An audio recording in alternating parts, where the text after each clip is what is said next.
Tragédia na região serrana. O número de mortos por causa do temporal de ontem à noite pode passar de 200. E milhares de pessoas estão sem ter como voltar para casa. Em Teresópolis, a prefeitura decretou estado de calamidade pública. De terça para quarta-feira do dia 12, caiu uma chuva muito forte. E eu fui acordado 3 horas da manhã por uma ONG chamada Nossa Teresópolis, mas nós não tínhamos a mínima noção do que estava acontecendo. Apenas sabemos que tinha chovido. De manhã cedo, à medida que o Globocop sobrevoava Teresópolis, ficava evidente a dimensão dos estragos. Por toda parte, enchentes, quedas de barreira, pessoas pedindo socorro. Nesse bairro, próximo à divisa com Petrópolis, uma devastação. Casas simples e mansões foram destruídas por uma avalanche de terra e pedras. Algumas construções ficaram na beira do abismo. Nessa localidade, o rio transbordou, invadiu sítios e muitos carros ficaram submersos. A Defesa Civil não conseguia atender às centenas de chamados. E vinha aquela turba de água, aquele turbilhão de água misturado com árvores, com automóveis, com botijões de gás, com corpos.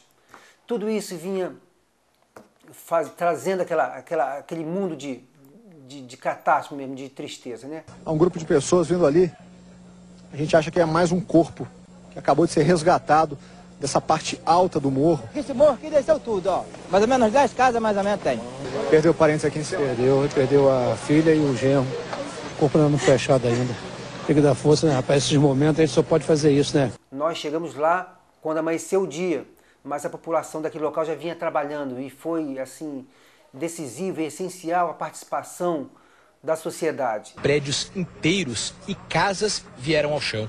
Nesse ponto, 7 casas grandes de 2 e 3 andares foram derrubadas. A maior parte das pessoas que está trabalhando nos resgates são amigos, são moradores que estão tentando encontrar pessoas debaixo de escombros. Essa primeira fase é uma fase do conhecimento, é uma fase que todo mundo faz tudo, todo mundo se ajuda e não há uma coordenação. Quando nós montamos o Centro de Gerenciamento de Crise, aí sim nós começamos a coordenar as ações. Aí veio o Exército Brasileiro, veio a Força Nacional, veio a ajuda do Estado, do governo federal, e isso foi preponderante, foi essencial. Quando aqui chegou os primeiros helicópteros do Exército, quando chegaram aqui o Instituto Militar de Engenharia, com o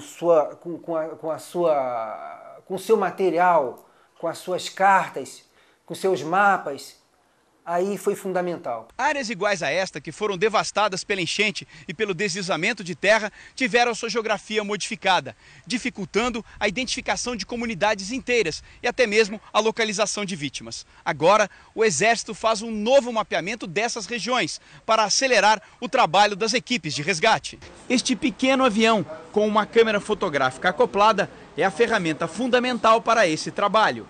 O equipamento foi desenvolvido pelo Instituto Militar de Engenharia. Acionado por controle remoto, ele tem autonomia de 40 minutos e voa até 100 metros de altura. O Vante, veículo aéreo não tripulado, sobrevoou e tirou fotos de toda a região serrana. As milhares de imagens estão sendo juntadas na central de computação e assim será traçado um painel geográfico da área atingida pelas enchentes. Então o IME nos trouxe uma proposta de fazer todo um procedimento de gravação por imagens e fotografias daquela região, superposição com a base de mapas do Google, e essa superposição que foi feita através de layers, que seria a colocação de uma camada, de superposição de uma camada sobre a outra, possibilitando que a gente pudesse vislumbrar como era a situação antes do acontecido e após o acontecido. Isso nos ajudou e está nos ajudando bastante a identificar o nível de comprometimento que uma determinada região possuiu. Quantas residências haviam ali. Onde só havia vegetação, agora a paisagem tem um rio de lama. O morro, à direita da estrada, parece ter sido cortado à faca. Neste ponto, a água arrastou quase toda a vegetação das margens do rio, e nem a ponte resistiu. Essa área de plantações ficou assim, devastada. Os deslizamentos de barreira bloquearam a estrada nesta zona rural. Repare no topo da imagem que o rio ficou mais largo. As imagens também mostram o lado mais trágico do temporal. Veja na parte de baixo do vídeo que muitas casas sumiram do mapa. Além disso, dessa superposição de layer do que era e como ficou pós os deslizamentos, também nos foi fornecido pelo IME as filmagens, né, aéreas feitas dos locais, principalmente de Friburgo e de Teresópolis, possibilitando que a gente pudesse, já vislumbrando a situação final, ou seja, pós os deslizamentos, a gente vislumbrar qual seria a melhor forma das nossas equipes chegarem até esses locais, se obrigatoriamente teria que ser por aeronave, uma vez que todas as vias de acesso estavam obstruídas, ou com carros de menor porte, como viaturas picapes que nós temos, que são tração 4x4, economizando tempo, aquele tempo de ida de uma equipe precursora para uma pré-avaliação, para que depois a equipe definitiva pudesse ir até o local, realizar a missão final.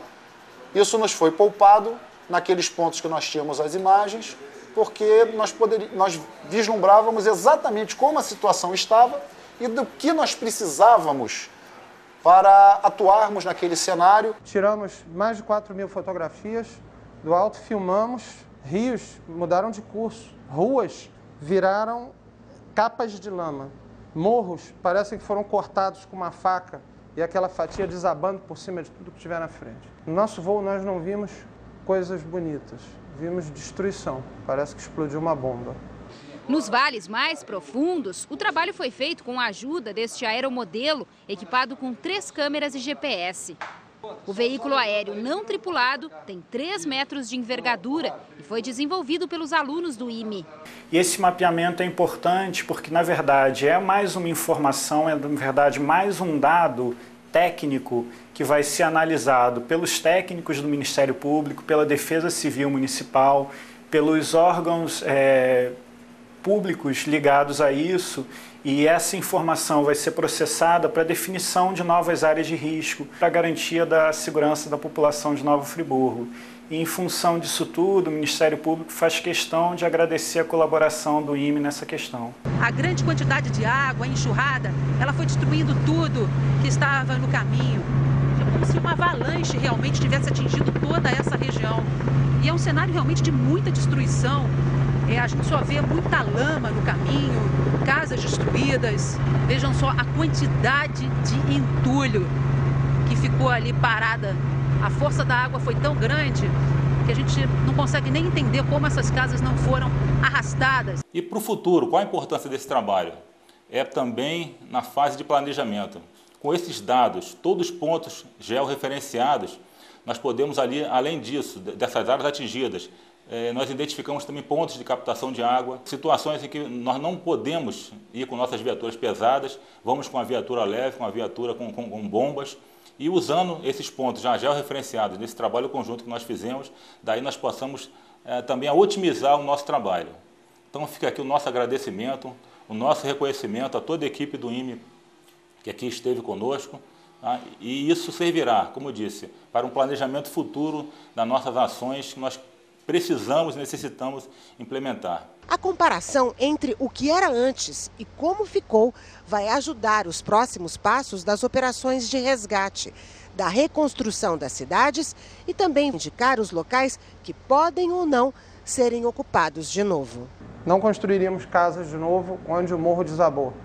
Essas áreas são áreas que a natureza escolheu para ser o curso alternativo da água. Nós não mandamos na natureza.